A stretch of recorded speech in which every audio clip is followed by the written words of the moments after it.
All right, it's another edition of the Florida Daily Show. I'm your host, publisher Ed Dean, along with our co-host, newscaster Lindsay Randall. I have to apologize for Lindsay. She was out the last couple of days because Lindsay has children, and of course they have to go on spring break. And I'm like, wait a second, They what's do. up with these priorities here, Lindsay?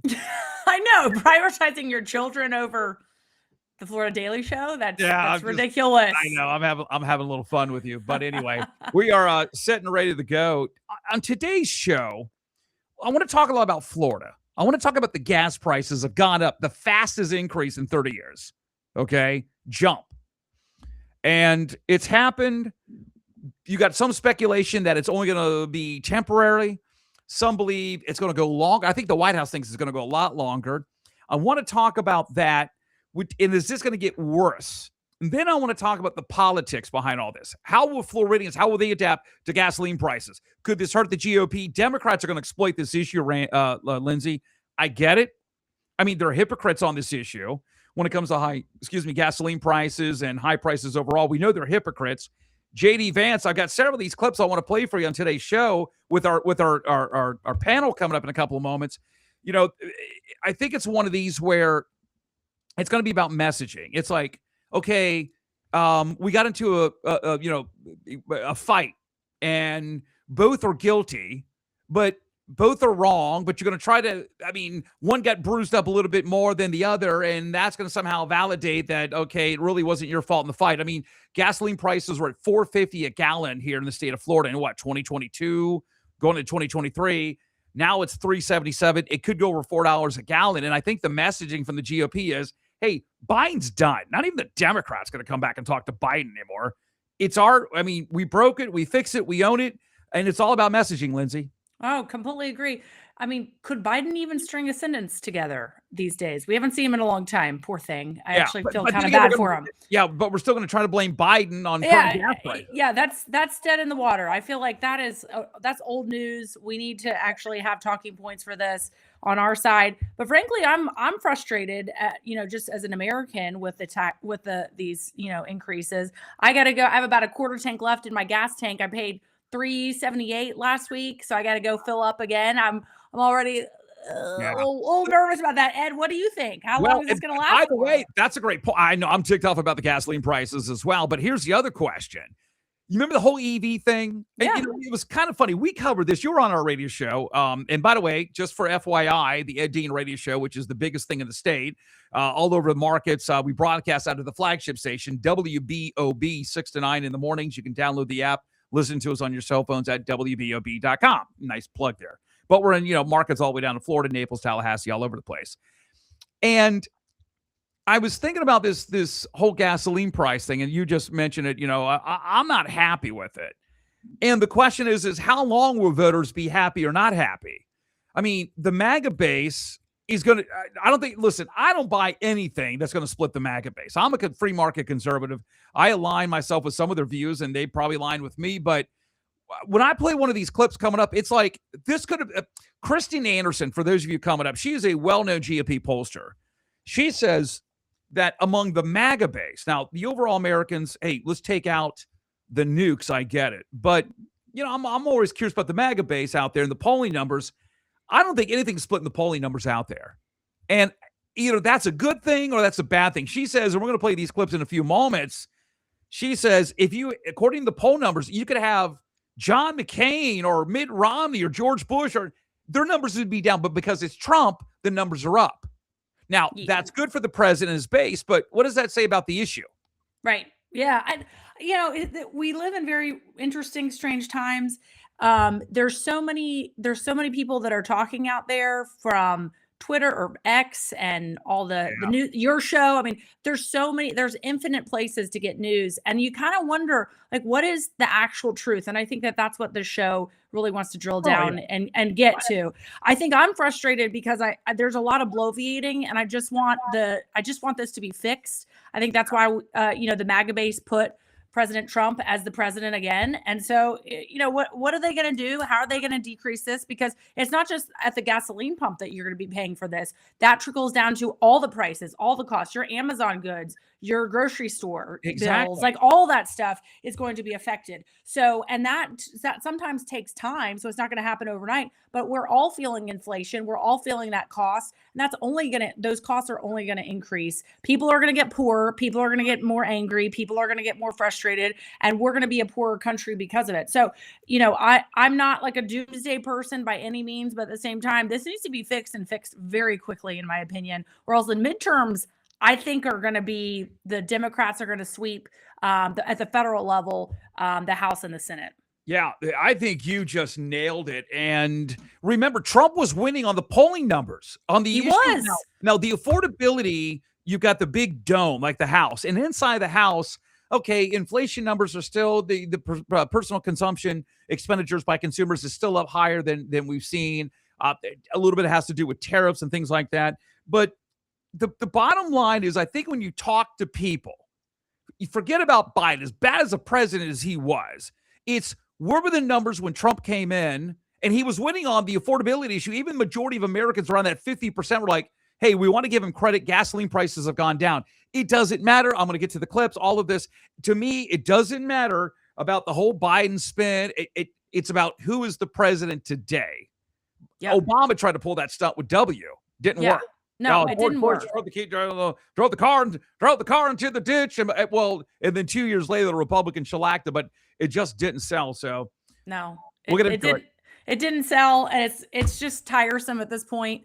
So, and I think that Americans, we're tired. We're, you know, people, I think the average American, they just want to make sure that they have food on the table for their children. They know, you know, they could put their kids through college if that's the route, if they want to go, or maybe trade school, Ed. Yeah. And I think that's what most people are just concerned about, is how are they going to pay for their electricity? How are they going to pay for their gas? How are they going to pay for their kids? I know. And it's expensive out there. Well, let's get into it. I want to bring in our panel discussion here. Two of these guys have been on with me for some time, and dear friends. There you go. There's one of them right there, Steve Beaman. And let me get Tom Gaitens back in here. So Steve Beaman, for many of you that follow the radio show, Steve's been on with my show for the last, Steve, 10 or 12 years. He is one of my top, and Steve's been on the Fox Business Network and all sorts of things with the Beaman Intelligence Group. And he has just been one of the best economic analysts. And I say that not because he's a good friend, but Steve is just one of the best, and he's earned it. He's one of our economic analysts as well at FloridaDaily.com. And then Tom Gaitens, you know, who has also been an economic advisor to groups like FreedomWorks, you know, very popular back during the Tea Party days, Citizens Against Lawsuit Abuse. He also covers the economy as well. So we talked about this. I want to start with you first, Tom. You were explaining to this on the radio show last week. There are two schools of thought out there of how long gasoline prices are going to be here in the state of Florida. Let me play for you a few radio clips. Kenny Paul Carey is a global wealth management with his company, and he was on the Fox Business Network. He is in the camp that this is only going to last high prices through maybe the end of April. This is what he said. If it stretches into April, Goldman Sachs says the price of oil will go to nearly $150 a barrel. That cannot be good for the market. I'm in this camp. I do not think this is going to stretch on that long. I think that this is going to be over sooner in terms of oil being able to navigate. But I think the strait will be open, and it'll allow for the commerce and oil tankers to use the strait, and then things will calm down. And yes, then I think the market will stabilize. You know, but here's the thing. We talked about this. The White House said that they're going to release 400 million barrels of oil from the Strategic Petroleum Reserve to help stabilize prices. We played the clip over 4 months. Now, I know it takes time to get that out, but I'm reading a little bit more into that, Tom. And if I'm reading too much, you got to clarify this for me. If they're talking about 4 months, that ain't changing things right away. No, so nothing about the Strategic Reserve or the international group of 32 nations that are going to release a total of 400 million barrels is going to do anything significant for the price of crude, or more importantly, the price of gasoline. Just because, as I explained last time we were on, that there's too little refining capacity to process this as oil. So at most, we're going to probably get 2 million barrels a day additional crude produced to create gasoline, let alone the other petroleum products that are needed through the processing of it. But here's the big issue. There's two different questions. One is, if we can clear the strait and we can protect ships going through the strait, that'll bring down the crude price per barrel, the WTI, the whole 9 yards. But before that, there's two separate questions. Does this help us at the gas pump? Marginally, it does. Very marginally, like maybe a nickel, but it's a psychological effect more than anything else. The real thing is our military access to the key island in the Gulf and the transport portal through there, getting those containers, the traffic through there. But that could be just weeks away. But no, it's going to take 120 days to process the 172 million barrels that we just released. Yeah, let me play for you another clip here. Hey, I have a real quick go ahead. question, I'm sorry, Lindsay. No, I just was curious, Tom, what do you think about, do you think that this could trigger another huge inflation, more that like kind of a trigger like what we saw in the 1970s? Not I was not born then, but I mean, that's what I worry about, is that this could trigger some sort of second wave of global inflation. If this were to be a protracted event and we do not control the access through and around the Horn and through the Straits of Hormuz, yeah, it could potentially do something like that. But it's only 20% of the world's oil. So the answer is no, it can't. Even if this was a protracted effort, it would increase inflation. But yes, it would be significantly inflationary just because of the additional products crude populates for, right? I mean, all the plastics, all the hydrocarbons, everything that consumer goods that are part of that sphere of products that are produced by crude. Let me play another clip. Steve Beaman, I'm going to have you jump in. Jeff Curry is an economist with Goldman Sachs, pretty much known as one of the top economists, gold standard, whatever. Listen to what he said. This clip's about 40 seconds long. He says, and Tom's got a point about the oil, and it could be hopefully inflationary only temporarily. Hopefully that's all. But he thinks this is a bigger problem. He says it's just not oil. It's fertilizer. It's other products that are coming in that route. Listen to what he said. Clip number 2. For one, you've disrupted global supply chains. This is not just a disruption of oil. It's gas, it's fertilizers, it's metals, it's petrochemicals. The list goes on. And then you've disrupted supply chains in countries all over the world. The ships are in the wrong places. The insurances are being canceled. The list goes on and on. The damage is going to take months to unwind. But I want to bring it to the immediate. There is no policy response that can stop this ascent in crude. None. And yes, you've hit this 400 million barrel headline. Flow rate is what matters. The maximum sustainable flow rate is 2 million barrels per day. So 400, that'll take them 200 days to get that out. And you put that in the context of a disruption, that'd be somewhere around 18 million barrels per day right now. Yep. You're just minuscule in terms of offsetting it. So again, there's not many options here. By the way, Steve, the flow rate, even I had to look it up, and I was like, I knew what it meant. In other words, if you're a typical flow through, like water's flowing through and then you have a shortage, that's the problem. Steve, he says he thinks it's a much bigger problem. Where do you come down on this? I think there's a lot of truth to that. The oil permeates everything in our society, and the more you disrupt it, and whether it's a real disruption or an emotional disruption, the more you're going to see instability in the markets. And nobody from the business community to the markets likes instability. And that's exactly what we've got. In terms of how long it's going to go, Trump has made a huge bet here.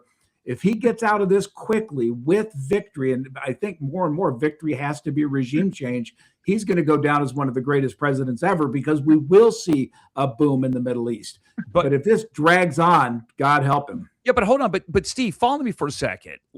Who knows when the victory may be? I think we're ahead of the game. I think he's on to something. But now we're sending over 2,500 more troops over there. I get it. So the question is, even if you get a victory in April or May, because as you know, prices go up like an elevator and they come down like you're walking down a stairs. It takes forever. So in order to get back to pre-Iran bombing, that could take how long? I don't think as long as you think. Oil trades on emotional futures contracts, basically. And we've seen oil run up to $111 a barrel. It's come straight back down to 90-ish. The markets are not seeing this as that disruptive. If you look today, the markets are up because there's optimism about a solution. I think it'll come down faster than people think. So it's just every day that goes on, it's going to come down a little slower, and that's the problem. Well, let me ask 2 quick questions before I get to some other stuff. Tom, your view when things start seeing a little bit of a drop late next month or what? So, timeline wise, I think mid next month is probably where we're going to see it, because we're going to increase the military presence, not just boots on the ground. I don't forget the boots on the ground for the second. I think the issue is the island. If we can secure the island and remove the drone threat by utilizing some of the techniques used by the Ukrainians, I think we'll see rapid progression in what we do. And Steve's 100% right. It's emotional. I trade feed commodities, and fertilizer is a huge component into feed commodities, obviously. So it's impacted my business tremendously, not in a good way. Obviously, prices are crazy. But as Steve said, it's all emotion. So it can come down even faster than it goes up. Unlike, as you said, the elevator versus the stairs. The nice thing about commodities, and this is what we're talking about, is it is emotive. And so when it comes down, right now people are buying at these high levels, and they're going to sell. As soon as this starts coming down, it's going to come down faster than you would think, just because of that emotion. And people want to reap those profits and get out quick. And that's going to translate. But going back to the oil, this is where rubber meets the road. The gas price is a wholly different thing. So, and I just want to give one little example of how it works. When anyone trades a fuel commodity or a commodity like I do, you want to sell it at the higher than the last price you bought it. That's your margin, right? So that's when the danger hits. When people start getting these margin calls, that's when these things are going to hit. But the reality is, this is going to maybe 30 days, 45 days, I think, is at the outset. And I think things will be looking a lot rosier. By the way, that's going to be one of my new promos, Steve Beaman, the hot commodity. All right. Anyway, you like that? You can use that one, Lindsay. I love it. Hey, Ed, let me jump in here. So we talk about victory. What is, and this could be for either Steve or Tom. What does I don't think I understand what victory looks like. I don't think anybody's defined what victory looks like in Iran, really. I feel like there's a little bit of like hemming and hawing about what victory actually looks like. So what does victory look like to you? And what does a realistic end game look like in this war with Iran? Steve, you go. Let me jump into this, because this is my biggest concern. And Ed knows, we've talked for an awful lot of years. You know where I am, Ed. I tend to be pragmatic, but I am a generally supportive, person of Trump. This was a major gamble on his part. I don't think victory can look anything but regime change. All you're doing is, if you leave them in power, you're leaving a bunch of really angry people with a big oil revenue stream, and it's going to be disaster 5 years from now. This Kharg Island thing that people talk about too, as much as I don't even want to hear myself say it, I think you're going to see boots on the ground in Kharg Island. You are I think correct. we have to control that island. Yes. And that will strangle the Iranian bank accounts. So that will lead more and more to the regime change. The former, the prince who's coming up, and I forget his name, Vlavi or whatever it is, he is actively pursuing this regime change idea. And I think in Iran generally, from the news I get, there's some support for him, but we'll see. But hold on, but we had regime change after Saddam Hussein in 2006. That's still very fresh in people's memory, Tom Gaiten. So keep in mind, this is really important to understand. The majority population in Iran is Persian, and they're not Islamic. So you have think of this as a parasite. And I'm just going to use the term parasite here just as an example. This is a parasite on a larger organ. That organ is Iran. And for 47 years, this parasite's been living off this crude production. So, and Steve's, again, exactly right. Kharg Island is this crucial. And those Marines will eventually be, I suspect, will be landing on Kharg Island. That's where they're going to be targeted, because once they control that, they then control the access points and the energy, because this is where all their production is driven from in Iran right now. But to your point, and this is what needs to be understood, is that you have the Kurdish forces that are still heavily organized and well-trained army. That they're the significant forces. You'll likely see them get engaged with the Iranian defense forces here soon enough. And I think that will be the beginning of the land battle to finish the regime change. But they're just waiting for that opportunity. But we also have to realize that we're not seeing those big rallies like we were seeing in January. Why? Because Iran killed about 30 to 35,000 protesters, and that's scary. It's a dangerous thing. So that the fear factor is holding them down. It's a country which is huge. You don't think we could see a 2006, 2007 all over again? People coming in, tribes trying to take over? Well, no. they're We had going to more probably military take back over. then. Not today. We don't have enough, but we don't compare to 20 years ago. We had more military back then. The reality is, and again, Steve referred to the former Grand Prince of the Shah and his son, who's popular. But there are two elements here. You have Israel, and back to your question, Lindsay. Israel wants regime change, and they want it fast. They want it identifiable now, so that people can rally around that new person immediately. Kind of like if you think of World War II, how we had a couple of nations that were besieged by the Germans, but then they had a exterior government out of England, right? That were serving. I think we'll see that soon enough, and I think we'll see that the minute the military loses its total power within the capital. All right, Steve Beaman. Here we go. This was from Fox News, Fox Business Network. Lou Babinese is one of the analysts on there. He says currently what they're seeing in some of the economists: higher unemployment, low economic activity. We had fourth quarter GDP numbers. I get it. Government shutdown. I get all that. I don't think the first quarter is going to probably be that great unless we see something. I mean, I'm sorry. The golden age isn't happening the first two quarters because of this war. It's not happening. Okay. So now it's going to have to be, I'm just saying the messaging is now it's going to be late 2026 going to 2027. That gets old with voters, but he says he wonders if he sees stagflation around the corner. But I do think you got to pay attention to the inflation number, because we've got essentially a situation of stagflation light. You see inflation starting to creep higher, but the GDP report showed a revision down to only 0.7% growth. So the Fed is definitely going to hold rates, but they should be cutting. The fear and the cover that they have is that the war in Iran and the price of oil is pushing up expectations for more inflation. Yeah, I mean, I think it could be temporary, but Steve, again, higher unemployment. The inflation is, PCE numbers came out. It's 3.1% higher than it was last year. And then you've got low economic numbers. The stagflation argument, Steve, I've been hearing that for the last few years. Is that kind of like, well, we see a blip that once every few months, but it's not really there? How do you see it? We've talked about this a lot. And Lindsay, you mentioned you're not old enough to remember the 70s. I remember stagflation at its worst. I don't think we're headed toward that. If I look at the economic barometers in the DEFCON report that Beaman Intelligence puts out, we're at a strategic thoughtfulness type measure. It's about a 52 on a 1 to 100. I don't see stagflation happening. I think we are at an unstable economy right now, and people are worried about it. Trump's got to get something done, and that's just a fact, because everything is riding on that. If he doesn't get it pulled off, you're going to see more and more unemployment come in, because businesses will not make the decision to hire. If he gets it solved, okay, they're going to go back to very optimistic. And going back to the talk about Iran, part of the problem, and this is an analogy I don't like to make, but I'm going to because it's perfectly analogous. This is very much like the Nazi regime. You've got the IRGC that is very much the SS versus the regular army in Iran. As this starts to crumble, the regular army will turn on this leadership.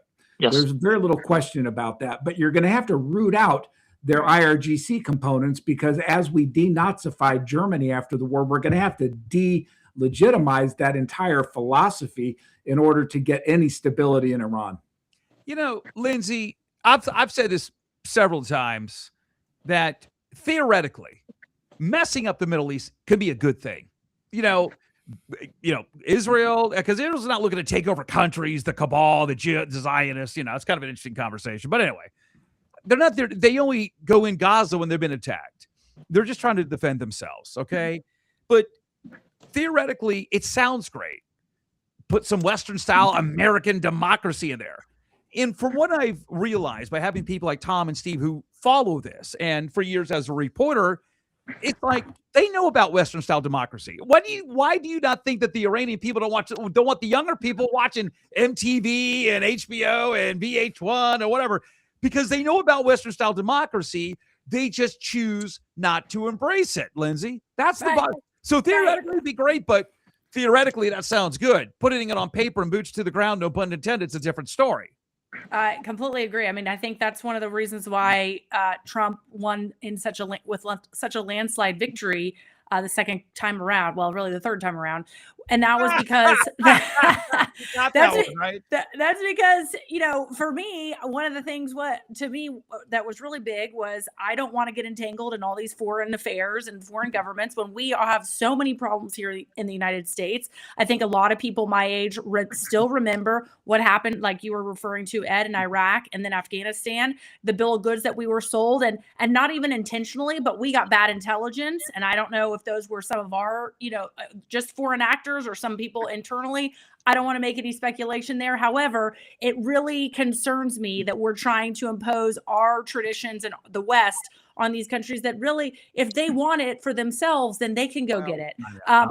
We have enough problems in and of itself. Yeah, Tom, quickly, because I got some other points, but go ahead. So Iran has a democratic history. Before 1947, we helped put the Shah in place because of the disruption with the British during the period. So they actually have a history of it, and they were actually the most educated ethnic group in the Middle East until the Shah was deposed and the Ayatollah took over. So there's a history here, but here I think this is the interesting part, and something you said, Ed, is the unique reality here is the Abraham Accords have created a new normal, and that new normal is the coexistence of Israel amongst the Arab neighbors. But more importantly, this event that we're doing right now in Iran has been totally supported by most of Iran's neighbors. And so even though they've received much of the blowback, some of their refineries and some of their people, etc., they support this. And so this is a unique moment in history. I think you may have said that earlier, is that what's so unique is we may, at the end of the day, we may see that there's a Kurdish state that's built out of this. Long after the poorly drawn lines throughout the Middle East and into South Asia is the middle part of Asia. There is that these lines were drawn arbitrarily by the British, and I think there's some correction that can be happening here soon. That the Kurdish become a state, and Iran has a little bit smaller state, but these things will settle out. But I think we got the support from most Middle East nations, which is a unique reality. My question would be then, but what's in it for me? What's in it for my family? What's in it for Americans? Like what long-term stability? What is going to be, how is this going to be better for American lives when I see going down the street, all these people that are shooting up with meth and all the other drugs? I mean, I care about people around the world, but at the same time, I want to make sure that our people are taken care of first. So how is this going to make American lives better and my country better? And then also, I'm also concerned about the Federal Reserve. Like they were already talking cutting rates. This is kind of going into a different subject. They were talking about cutting rates. Now they're not talking about cutting rates. What do you think will lead to the Federal Reserve eventually cutting rates there? Yeah, Lindsay, let me jump on that, because as much as I'm nervous about it, and as I've said, I think Trump took a big bet. Let me give you the good outcome here. If he's able to build a stable Iran, and that could be through the Kurds, it could be through the Shah's son, there are a lot of ways to do it. If that happens, Hezbollah and Hamas and the Houthis go down. They have no other source of funding. If that happens, you could see peace in Palestine. And that could be the biggest real estate play in about 100 years. Yep. That's why Trump wants to do it. That's a big jump right there to educate Palestinians to get along with their half brother. Yeah. Well, money does a wonderful thing, right? The other thing this would do is give much more stability and American-centric stability to the world oil supplies.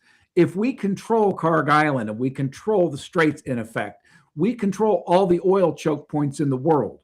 And as much as people sometimes despise the United States, we have been pretty darn benevolent with our power. Right. And I think that could be real good for Main Street. Let me get into the politics with you guys today. Stuart Varney, Fox Business Network.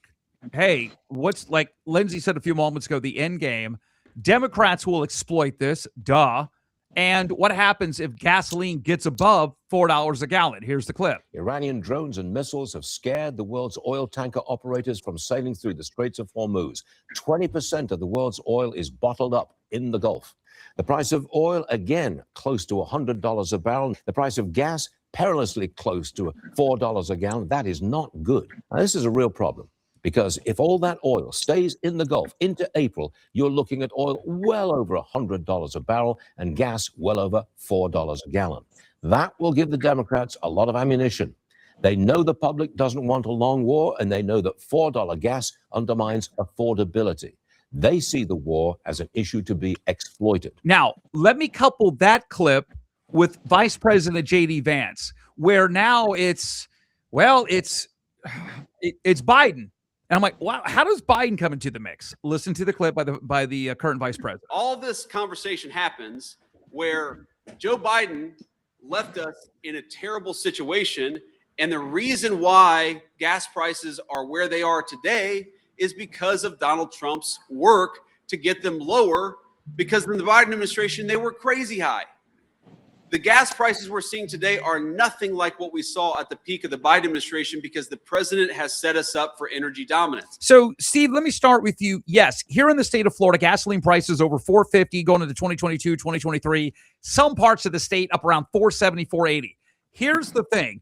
Biden is done. Politically, I mean, he may get hey, come to one of our ALF facility yearly annual dinners to go talk, whatever.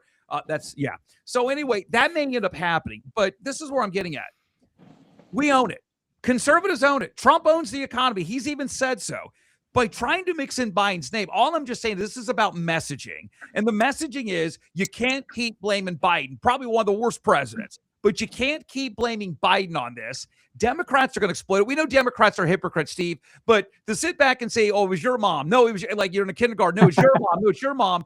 This doesn't sell anymore. The whole it didn't work for Obama. We covered that together. It didn't work for Obama, Steve, going into 2010, trying to keep blaming Bush for the slow recovery of the economy there that he came into. It's not going to work with voters. Lindsay brings up a very valid point. Hey, we're going to spend billions to clean up Gaza. We're going to do this with Iran. There's going to be an America First initiative that did well for Obama in 2008 and did very well for the president in 2016, minus 2020, Lindsay, and also in 2024. So, Steve, let me start with you. Democrats will exploit it, but if the argument is, well, it was worse underneath you guys, I don't think that really holds any water. And let me go beyond this, Steve. So I'm acting like one of those reporters. I need to get another question in. When does this have to turn around for the Republicans? June, July, or August? Take it away. Democrats exploiting it still, and Republicans still trying to blame Biden. I have a lot of faith in Floridians as people and as business owners and as rational people who look at the world rationally. I think they've given a very nice leash to Trump to say, okay, we're going to handle this. We can handle a little bit of pain. For Trump to come out and his administration and blame Biden is a fool's play. It's a mistake. They shouldn't do it. What he needs to do, and I believe strongly he needs to do this, is come out in a national speech and 7 o'clock at night and tell people why he's doing this. He owns it. It's his. Now, in terms of how long he has to do that, I think he's thinking this will be over soon, and I think he's naive. I don't think it will be. We've destroyed their military capability. Okay, that's today. You leave this regime in power, 5 years from now, they're coming right back at us.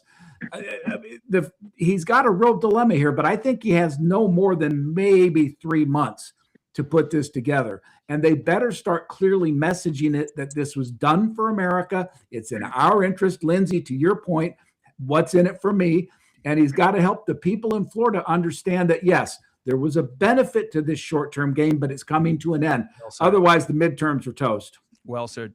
Tom, in 2004, I've told this story. When I was working for a local radio station out of Melbourne, Florida, I got my career. I was working for a newspaper. I never was a DJ. I've always been involved in talk radio and news media. So I got hired by a radio station and a newspaper at the same time. I was going to schooling. I was like, screw this. I want to go out and make money, work 70 hours a week. And I remember certain points of, you can always look back and say, in your life, when did you see certain timelines like COVID, people that are older than us, Steve, JFK, assassination, 9/11, and hey, I remember the assassination, by the way. You weren't there. So anyway, I was 2. but Tom, following for a second, in 2004, these are some friends of mine today, not liberal Democrats, moderate Democrats, and independents. And I used to talk to them. I said, who are you voting for in 2004? And I would hear this back, and I had a small popular radio show between Bill O'Reilly and Hannity back then before I went big time, thank the Lord. And they said, I'm voting for Bush. Now, this is before all the crap happened, Lindsay. The 20 different reasons why we had to go in. Liberate, weapons of mass destruction, don't stop them over here before they come over here. But this is before all of that. And I said, why? Well, because they didn't like John Kerry, Tom Gaitens. Hey, I voted for the 87.4, I voted against it or whatever. And then they said, to Steve Beaman's point, the president came out, national address, told us what was going on. We shouldn't change horses in midstream. I don't think unless the president, I mean, maybe he doesn't think he needs to do it. I think Steve's exactly right. He needs to do it. So I throw the same question at you politically. I understand Democrats are hypocrites on this issue. I get it, but we own it. What is a timeline where this could turn around if it does for the GOP? How do you see this playing out? High gasoline prices? I mean, again, what was it when you came in, President Trump? Where's it at today? That's what they're going to say. So to your point, and back to Steve for just a second, and the reality is, think of when President Bush came out right after 9/11 and gave his famous speech. Right. All the airlines were shut down. There was no travel going on. And by the 20th, his popularity went through the moon. Why? Because he gave a confident speech, a positive speech, one that resonated with Americans. And to Steve's point, to your point, what we've talked about over and over again is messaging. It's been a horrible effort of messaging from day one of this conflict. Now, if there's still time for the president to go up there, have that Oval Office presentation to America. Should happen next week. And if it doesn't, I'll be disappointed, but it should be out there. But keep in mind that there's a diminishing amount of weapons that the Iranian Quds forces and the IRC have at their disposal. Every time they fire one, they're not replacing it with new manufacturing. So their capability of fighting is being reduced every day, not just because of our bombing, but fast forward, politics are this. Right. The politics are this. There's 45 days, and I give you 45 days, and here's why. Because if the president wins this out in terms of the popularity, it can change the economic outlook to a degree, and the flow then starts to get positive. We roll into July 4th weekend. America is going to be focusing on the 250th anniversary of the United States. A lot of positive information flowing. We just had an American victory. That can change the flow for the Republican Party. But if affordability is the only issue on the ballot, we get slaughtered in the midterms. Go ahead, Lindsay. So question. So if we're going to send troops on the ground in Iran, sounds like that's inevitable, which is something I don't think most Americans are okay with that.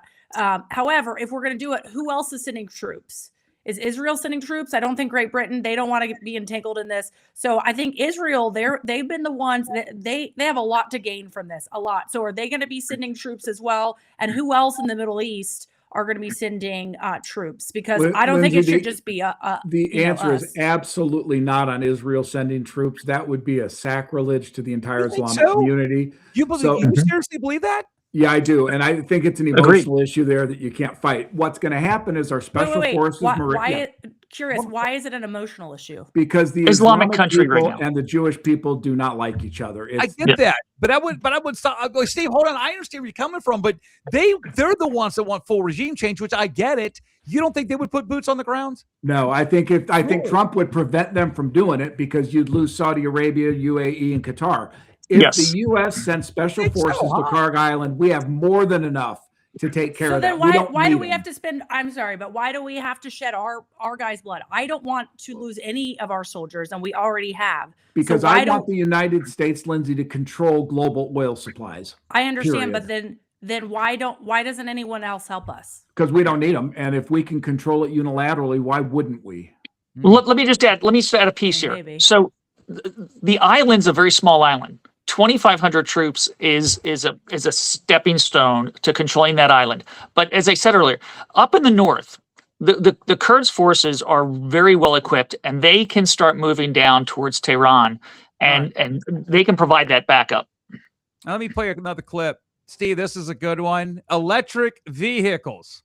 By the way, everybody I know that owns electric vehicles, I told this to Tom on my morning show, is all Republicans. I mean, they owned it before Elon came into doing the Doge. I don't know. I think Tesla, everybody loves Tesla now on our side, on the right, but I don't know. Not the Dems, right? Yeah, well, they liked it beforehand. Here is Liz Clayman from the Fox Business Network. If the high gasoline prices persist, does the EV market come back to life? Prices at the pump are through the sunroof. According to AAA, the national average for gasoline has jumped to $3.63 a gallon. 69-cent increase comes as oil prices really began to surge on Middle East tensions, which have now turned into the war with Iran. But this may be what is needed to electrify the electric vehicle sector once again. Well, Steve, let me start with you. Is it possible this could electrify the EV market again if gasoline prices remain high? The answer is only if it sustains the high level and continues to increase. Right now, we're not going to see any consumer behavior changes. It's too short term. But if this goes on past about 60, 90 days, yeah, then you could see behavior changes. And I'm sure the electric guys love that. Yeah. Tom, what do you think?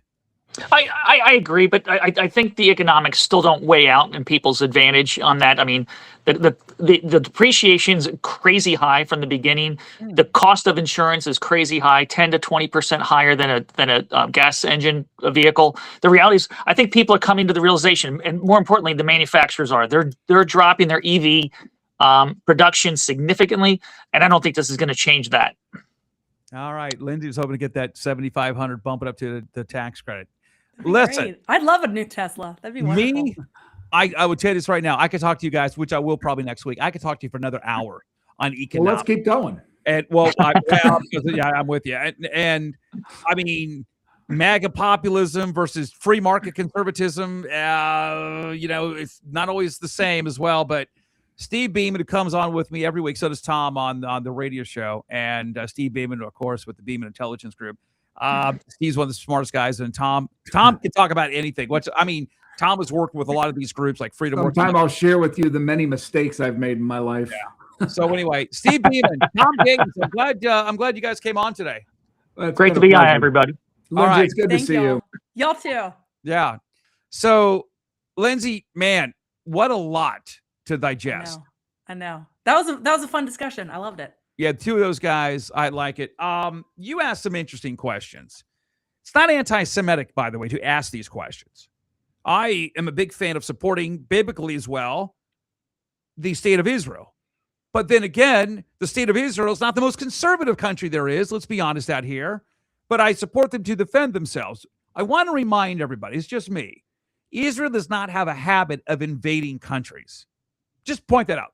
All right. It's true. Despite what you may think of some of the stereotypes I'm going to talk, the Rothschilds and the Bilderbergers. But by the way, which I find is a very fascinating conversation. I'm all in for that. But I don't know if they're all on the same page. What does Trump want? What does Netanyahu want? They want regime change. I might differ with Steve and Tom. I don't think it's going to split up anything if Israel went down there to help out. Yeah, I don't know if it would or not, but I also just think, well, where's the skin in the game for these other countries, including Israel? I mean, I don't know. I get real nervous about putting our guys in harm's way, our men and women in harm's way, and I really would rather them just protect our border more than anything else right now. But that's just me. I don't know. But I thought it was a really interesting conversation. All right. Yeah, great conversation. So Lindsay Randall hanging out with her kids this week at spring break, and it's always good to have her on. She's also on the radio show with us many times, and you're going to be on with us this week as well. Go to WBOB.com, WBOB.com. Listen to us, the morning show, 6 to 9 a.m., syndicated all throughout Florida. All right, Lindsay, another great episode as always. Go to FloridaDaily.com, read all of our articles, and subscribe, like our page. Also, subscribe. And by the way, we don't charge you anything when we say subscribe, all right? Subscribe to our Florida Daily Show. And Lindsay, we'll do it again tomorrow and so. Yeah, absolutely. All right. I am the Thanks, public Ed. Florida Daily. Yeah. Ed Dean and Lindsay Randall right here on the Florida Daily Show.